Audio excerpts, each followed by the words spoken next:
Hi guys, welcome to our channel The Brain Gym. So today we are going to study our second chapter, diversity and discrimination. So before we start, जल्दी से channel को subscribe कर दीजिए and don't forget to hit the bell icon to get the notifications. तो फिर चलिए अभी हम लोग स्टार्ट करते हैं। तो सबसे पहले हमने डाइवर्सिटी के बारे में पढ़ा था कि डाइवर्सिटी क्या होता है। डाइवर्सिटी मीन्स अलग अलग तरह के लोगों का और प्रैक्टिसेस का एक ही टाइम पर एग्जिस्ट करना, राइट। जैसे कि 8 मेजर रिलीजन्स हैं दुनिया में, तो ऑलमोस्ट सारे ही रिलीजन्स इंडिया में प्रैक्टिस किए जाते हैं और हमारे पास इंडिया में 1600 से भी ज़्यादा लैंग्वेजेस हैं जो लोग अपनी मदर टंग की तरह से यूज़ करते हैं और यहाँ पर 100 से भी ज़्यादा डांस फॉर्म्स हैं। तो इस तरीके से हमें काफ़ी सारी डाइवर्सिटी देखने को मिलती है। ठीक है, अब हमारा क्वेश्चन है कि डिफरेंस क्या होता है।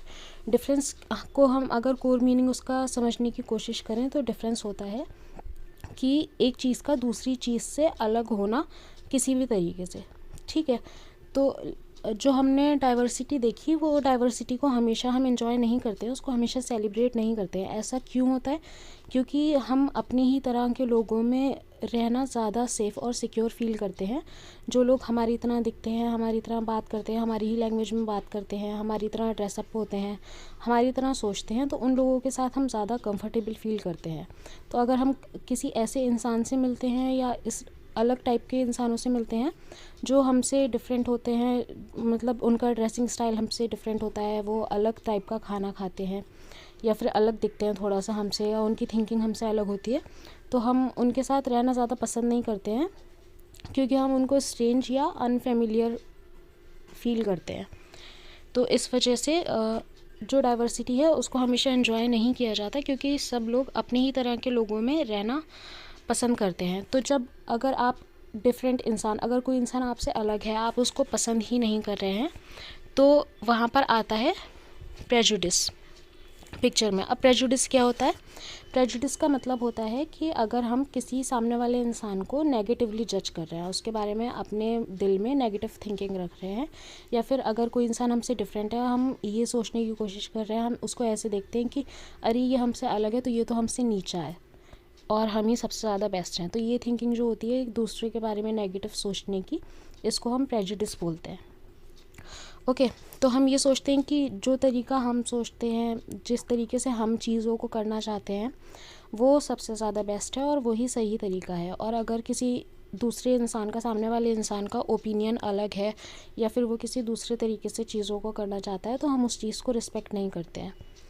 ठीक है, तो प्रेजुडिस जो होता है वो बहुत सारी चीज़ों को लेकर हमारे मन में आ सकता है, जैसे कि अलग अलग रिलीजन्स के लोगों का, मतलब अगर हमारा रिलीजन है तो हमारी नज़र में हमारा रिलीजन बेस्ट है और दूसरे किसी रिलीजन की हम उतनी इज़्ज़त नहीं करते हैं। या फिर स्किन कलर को लेकर भी प्रेजुडिस होता है कि ऐसा समझा जाता है कि अगर फेयर कलर है तो अच्छा इंसान है, अगर डार्क कलर है तो उस इंसान को थोड़ा नेगेटिवली हम परसीव करते हैं। ठीक है, या फिर अगर वो कौन से एरिया से आते हैं, कौन से रीजन को बिलोंग करते हैं, या फिर वो किस एक्सेंट में बात करते हैं, किस टाइप के कपड़े पहनते हैं, तो इन सब चीज़ों से हमारे मन में जो है वो प्रेजुडिस की फीलिंग आ जाती है। अब स्टीरियोटाइप्स क्या होते हैं? स्टीरियोटाइप्स होते हैं कि हमने किसी एक पर्टिकुलर इंसान के लिए या किसी एक पर्टिकुलर ग्रुप के लिए एक तरीके की इमेज बना ली कि हाँ, अगर ये बंदा उस ग्रुप को बिलोंग करता है तो फिर ये ऐसा ही होगा। इस चीज़ को होता है स्टीरियोटाइप क्रिएट करना अपने मन में। जैसे कि अगर कोई ब्राउन कंट्री को बिलोंग करता है, मतलब कोई अगर किसी पर्टिकुलर कंट्री को बिलोंग करता है, किसी पर्टिकुलर रिलीजन को बिलोंग करता है, तो हमारे मन में ये चीज़ आ जाती है कि अगर ये उस जगह को बिलोंग करता है तो फिर ये इंसान वैसा ही होगा। तो ये चीज़ होती है स्टीरियोटाइप अपने मन में क्रिएट करना। तो अगर कोई भी इंसान किसी भी particular country, religion, sex, race या फिर इकोनॉमिक बैकग्राउंड को बिलोंग करता है, तो उसके अकॉर्डिंग हम पर्सन का एक स्टीरियोटाइप क्रिएट कर लेते हैं कि अगर ये इंसान यहाँ को बिलोंग करता है तो फिर ये ऐसा ही होगा, लाइक स्टिंगी या फिर लेज़ी, क्रिमिनल या डम, ऐसा माना जाता है। ओके, तो स्टीरियोटाइप्स क्या करते हैं? स्टीरियोटाइप्स बिल्कुल भी अच्छा नहीं होता है क्रिएट करना, ऑब्वियसली, क्योंकि स्टीरियोटाइप्स हमें रोकता है एक पर्सन की यूनिक इंडिविजुअल की तरह से उसको परसीव करने के लिए, उसकी स्पेशल क्वालिटीज़ और स्किल्स को देखने के लिए।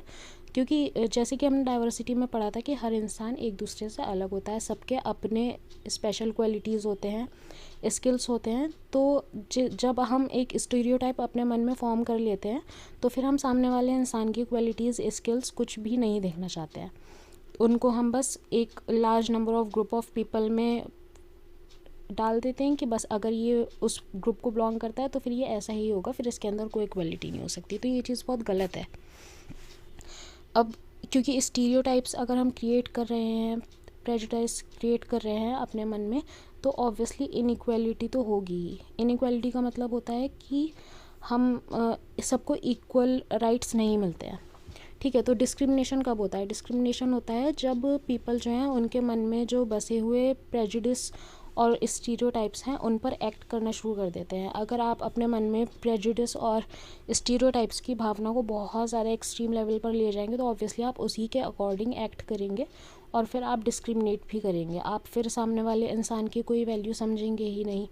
तो डिस्क्रिमिनेशन जो है वो ऐसा प्रोसेस होता है जो एक इंसान को दूसरे इंसान से डिस्टिंग्विश करता है, मतलब उन दोनों के बीच में फ़र्क करता है किसी भी बेसिस पे, लाइक कास्ट के बेसिस पे, रिलीजन के बेसिस पे, लैंग्वेज के बेसिस पे, क्रीड, कलर, इकोनॉमिक कंडीशन। अगर आप किसी भी बेसिस पर दो लोगों में फ़र्क कर रहे हैं, लाइक एक को आप बहुत ज़्यादा इंपॉर्टेंस दे रहे हैं और दूसरे इंसान को आप बिल्कुल कुछ नहीं समझ रहे हैं, तो वो चीज़ होती है डिस्क्रिमिनेशन। ओके, सो इनइक्वालिटी जो है वो यहाँ पर आती है। अगर आप डिस्क्रिमिनेट कर रहे हैं, एक इंसान को सब कुछ समझ रहे हैं, एक इंसान को कुछ नहीं समझ रहे हैं, तो ऑब्वियसली आप इनइक्वालिटी का कंसेप्ट बीच में ला रहे हैं, ठीक है। तो इनइक्वालिटी इसी वजह से होती है, इकोनॉमिक बैकग्राउंड में, ऑक्यूपेशंस में, कास्ट में, रिलीजन में। तो अगर इनइक्वालिटी होगी तो ऑब्वियसली डिस्क्रिमिनेशन होगा ही, ठीक है। जैसे कि एक ये मिथ लोग फॉलो करते हैं कि बॉयज़ जो हैं वो गर्ल्स से ज़्यादा स्मार्टर होते हैं, या फिर जो डार्क स्किन पीपल होते हैं जिनका कलर डार्क होता है वो फेयर स्किन पीपल से डिफरेंट होते हैं। तो ये सारी चीज़ें जो होती हैं वो इनइक्वालिटी और डिस्क्रिमिनेशन को बढ़ावा देती हैं। अब कास्ट के बेसिस पर डिस्क्रिमिनेशन कैसे होता है? जैसे कि आप सबको पता ही होगा कि बहुत सारे ऑक्यूपेशंस होते हैं, लाइक आप टीचिंग भी कर सकते हैं, आप कारपेंटर भी बन सकते हैं, पोइट भी बन सकते हैं, वीविंग, फिशिंग, फार्मिंग एक्सेट्रा, बहुत सारे ऑक्यूपेशंस होते हैं, ठीक है। तो कुछ ऑक्यूपेशंस ऐसे होते हैं जिनको हम ऊंचा मानते हैं, अच्छा मानते हैं कि हाँ अगर आप ये काम कर रहे हैं तो आप बहुत रिस्पेक्टेड इंसान हैं। और कुछ एक्टिविटीज़, कुछ काम ऐसे होते हैं जिनको हम बहुत ज़्यादा लो क्लास मानते हैं कि अरे ये तो इंसान ऐसा काम करता है तो फिर वो बिल्कुल भी अच्छा नहीं है, या वो बहुत लो क्लास है, उसको उसकी कोई वैल्यू नहीं है। अब ऐसे काम में क्या क्या आता है, जैसे कि cleaning, washing, hair cutting, garbage picking, ये सारी चीज़ें जो होती हैं इनको हम लेस वैल्यू देते हैं, उनको लोग कंसिडर करते हैं। और इसके बेसिस पर कास्ट सिस्टम जनरेट होता है कि अगर मतलब कोई इंसान एक पर्टिकुलर कास्ट को बिलोंग करता है तो वो ये सारे लो वैल्यू के जो काम माने जाते हैं इन सारे कामों को करेगा और उसको किसी भी अच्छे ऑक्यूपेशन में हम नहीं पार्ट लेने दे सकते। तो इस बेसिस पर डिस्क्रिमिनेशन होता है, ठीक है। कास्ट सिस्टम क्या होता है? ऐसे ग्रुप ऑफ पीपल को, जैसे कि मैंने आपको अभी बताया कि ऑक्यूपेशंस को भी अपर एंड लोअर क्लास में डिवाइड किया गया है। सिमिलरली कास्ट्स में भी कुछ कास्ट ऐसे होते हैं जिनको अपर कास्ट माना जाता है, कुछ ऐसे होते हैं जिनको लोअर कास्ट माना जाता है। तो लोअर कास्ट जो होते हैं उनको हम अनटचेबल्स भी कहते थे और अभी जो है हम उनको दलित्स कहते हैं, ठीक है। तो दलित का मतलब जो होता है वो होता है ब्रोकन। गवर्नमेंट ने भी जो दलित्स हैं उनको शेड्यूल्ड कास्ट रेफ़र किया है, ठीक है। तो कास्ट के क्या रूल्स होते थे? दलित वो लोग होते थे जो ऐसे कामों में इन्वॉल्व होते थे जैसे कि गार्बेज पिकिंग, या फिर अगर कोई मरा हुआ जानवर पड़ा हुआ है रोड पर या विलेज में तो उनको हटाना, मतलब उनको कोई बहुत अच्छा काम नहीं देते थे। ऐसे काम जिनको लो वैल्यू कंसिडर किया जाता था, ऐसे काम में उनको पार्टिसिपेट करने के लिए बोला जाता था। उनको अलाउ नहीं किया जाता था कि वो अपर कास्ट वालों के घर में जा सकें, उनको घर में एंट्री नहीं मिलती थी जो अपर कास्ट के लोग माने जाते थे उनके। और ना ही उनको विलेज के जो कुएं वगैरह होते थे उनसे पानी लेना अलाउड था, और उनको मंदिरों में भी एंट्री नहीं दी जाती थी। अगर कोई अनटचेबल्स या दलित्स की फैमिली का बच्चा है तो उनको अदर कास्ट के बच्चों के साथ बैठने भी नहीं दिया जाता था उनके बच्चों को।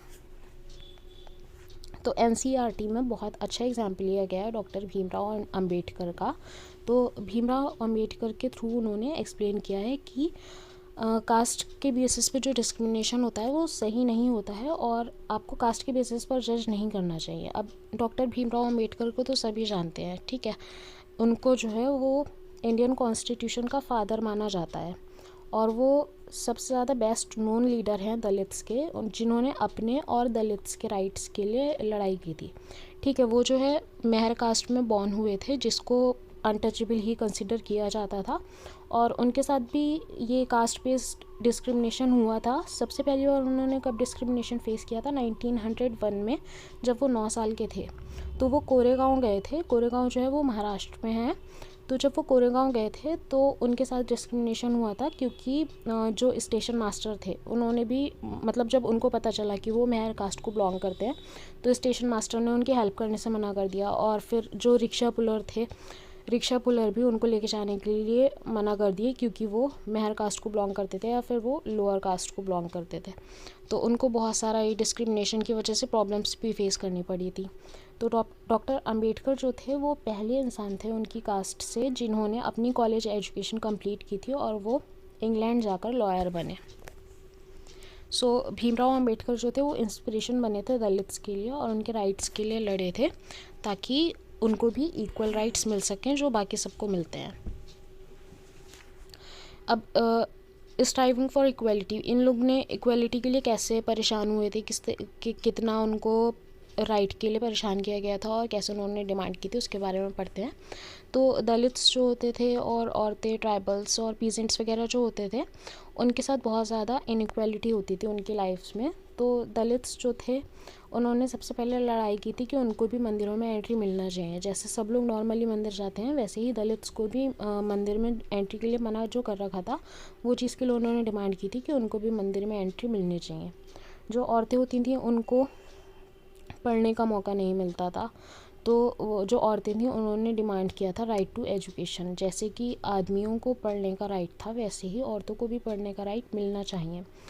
जो पीजेंट्स एंड ट्राइबल्स थे उन्होंने फ्रीडम के लिए लड़ाई की थी मनी लैंडर्स से, और जो मनी लैंडर्स थे जो उस टाइम पर पैसे देते थे उधार या किसी भी फॉर्म में, तो वो बहुत ज़्यादा high rate of interest apply करते थे।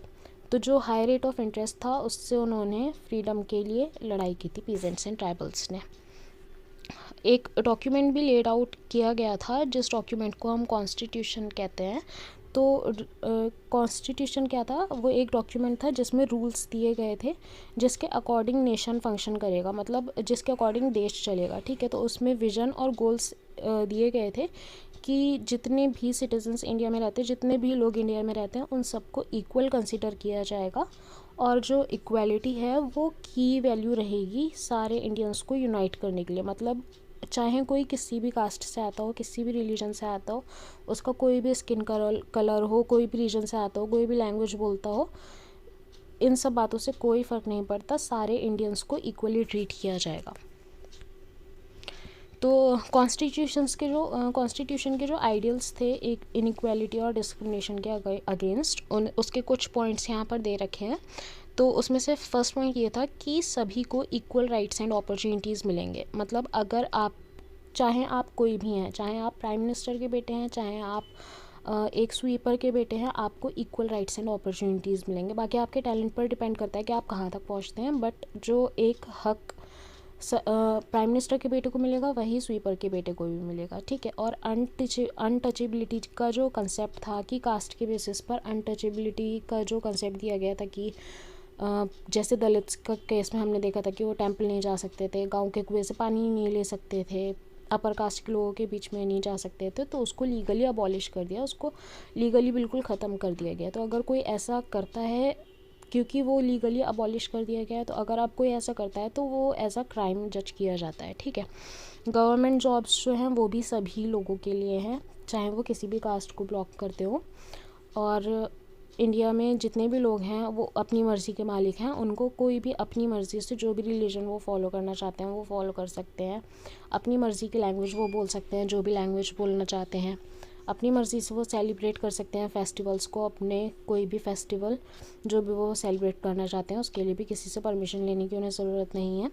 और इक्वलिटी के लिए हालांकि कॉन्स्टिट्यूशन ने अपनी तरफ से स्टेप्स लिए, बट अभी भी ऐसा होता है कि इक्वालिटी के लिए लड़ना पड़ता है आज की डेट में भी, क्योंकि इनइक्वालिटीज़ और डिस्क्रिमिनेशन अभी भी एग्जिस्ट करता है। अब इनइक्वालिटी और डिस्क्रिमिनेशन कॉन्स्टिट्यूशन होने के बाद भी एग्जिस्ट क्यों करता है?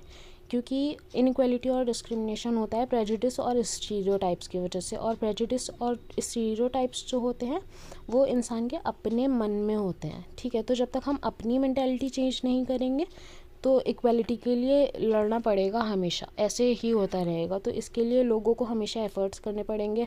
अपनी खुद की सोच अगर हम पॉजिटिव रखेंगे सबके लिए तो पॉजिटिव एक्शंस होंगे तो पूरे देश में भी पॉजिटिविटी रहेगी और यूनिटी रहेगी।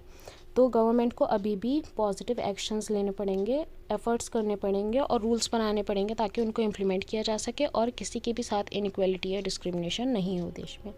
Okay, so this is all for this chapter and next chapter के साथ जल्दी ही मिलेंगे। तब तक अगर आपको वीडियो अच्छा लगा हो तो please like, comment and share करें ज़्यादा से ज़्यादा। एंड अगर कोई भी सजेशन या क्वेश्चन हो तो प्लीज़ कमेंट करें एंड चैनल को सब्सक्राइब करना ना भूलें। Bye till then, see you.